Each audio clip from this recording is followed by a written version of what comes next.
Lord, how come me here?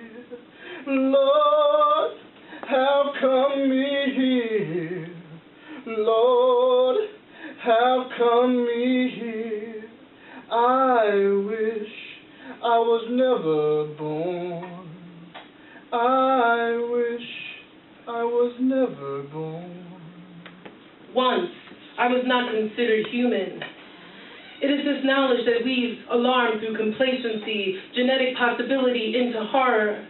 It frightens me to the point where I want to bring back every genocidal oppressor, every hideous dragon that breathed fire into hatred, get them all lined up in conga formation, and make the world watch them dance over discarded corpses again and again as they did in Auschwitz, in Pol Pot, Cambodia, Vietnam, Croatia, Bosnia, Serbia, Kosovo, Iraq, Turkey, Liberia, Rwanda, Grenada, China, East Timor, West Sudan, Japan, Venezuela, and America, beloved America, the Native Americans, Salem women, the Africans, their descendants, and Haiti. Lord, how come me here? Once it was believed that I did not have a soul. But now every complicit citizen silently observes our present-day persecutors as they congratulate those wishing they'd known a scientific way to change those they hate into something they could love. Before anyone could challenge the slim difference between a war hero and a mass murderer, between weapons of mass destruction and weapons of peace, between what is God's and what is man's. Lord, how come me here? Once it was believed that enslavement meant my salvation. But these days, sins of omission are brought to light. World leaders scoff at those of us who still doubt the power behind secret ideologies, clinking champagne glasses with all of those who follow, consumed by a preternatural want for Aryan perfection, blinded by its bloodthirsty promises of peace. Lord, how come me here? Once I was forbidden to write, but now I revive every victim in my poetry, every desperate withered seed scorched in hatred's sun, reaching out wiry hands for grains of food, sentenced to die in chains, some still alive but decomposing, on their knees waiting for gunshots, clambering over each other for clean air at the top of gas chambers, some enslaved on their land, some enslaved on someone else's land, lynched, dangling from trees, on the auction block, watching their women raped, watching their children murdered, watching churches, synagogues, mosques burned to their foundations, dead soldiers who are the victims of war profiteers. Lord, how come me here? Dead and alive, men of all colors, all races, all countries, let them look into their brothers' eyes, eyes that do not consider them human, eyes that do not see them as worthy of life, and I, the poetess of their struggle, will sing them release. Lord, how come me here? Lord, how come me here? Lord, how come me here? I wish I was never born. I wish I was never born. Thank you.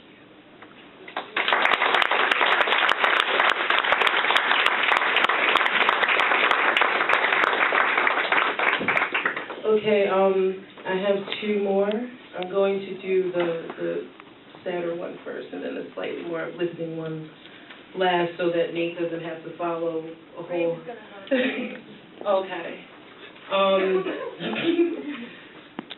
This one is called Kyrie eleison, which means Lord have mercy in Latin. It's actually a Catholic song. It's Kyrie eleison, Christi eleison, which is Lord have mercy, Christ have mercy. Starts with a quote, "Nobody mourns an unnoticed death." Mama Marimba arrives in silence. Tears cut canyons through exhaustion on her dust-drenched face. War, murder, rape seeps in, forms condensation too heavy for her mind. She sits in the corner, whispering to shadows and dust. She goes back to the old village, searching for her family, but does not return. Little Anan burns with fear of food, raw sores build around his mouth, caked over with dry vomit. His ankles, legs, knees give up. His stomach, skin, eyes surrender. The things he misses, the scent of rain after a long dry season, the bouquet of harvest, kisses, touches, love.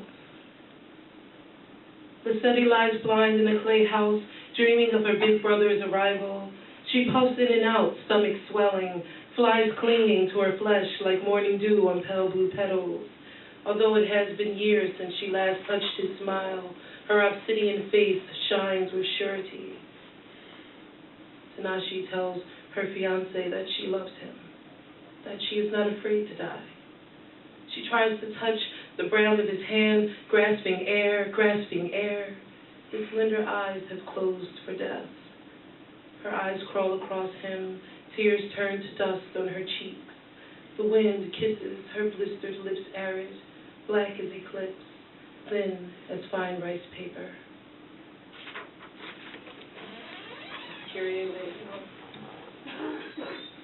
This is the last one. It's called Elementals. I actually wrote this one because I was in a domestic violence situation and I got out of it, and when I did, what I thought about was that my grandfather was from Angola, and the tribe that his people came from was called Ovahimba, which came from Herrera, which was a group that in the 40s the Germans tried to exterminate by driving into the desert and poisoning all of the water holes. And they're a matriarchal tribe, and they actually still exist today, just in another place. They migrated. But they fought very hard to live and to keep going and thriving, and I thought, if I have that blood in me, then here we go. Elementals. Venetian blinds melt. Fire seeps through carpets, blackening floorboards. Streams of tears march down from anthill eyes, mixing sweat and soot on cheeks. Ash floats on air, gray butterflies, orange-tipped wings, quilts, shoes, pillows, washcloths, and clothes. I burn this house at the stake. Outside, I clutch my purse. It transforms into a clay pot made from dahlia red earth. A zephyr caresses my face dry. The projects fade away into desert and baobab trees. Crack addicts morph into cattle. Chinese food, liquor stores, pawn shops vanish within the Yepupa Falls. Sirens fade into song.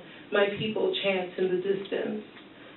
You have tried to exterminate me, to drive my Herero ancestors into Nami desert death, but I unmartyr myself. I'm a tall, strong, Ovahimba woman, body adorned with jewels from the labor of dark fingers. Cowrie shells surround my thick wrists like zebra stripes. Rings of copper and pearl wari round my throat. A Indian wraps my thick red hair.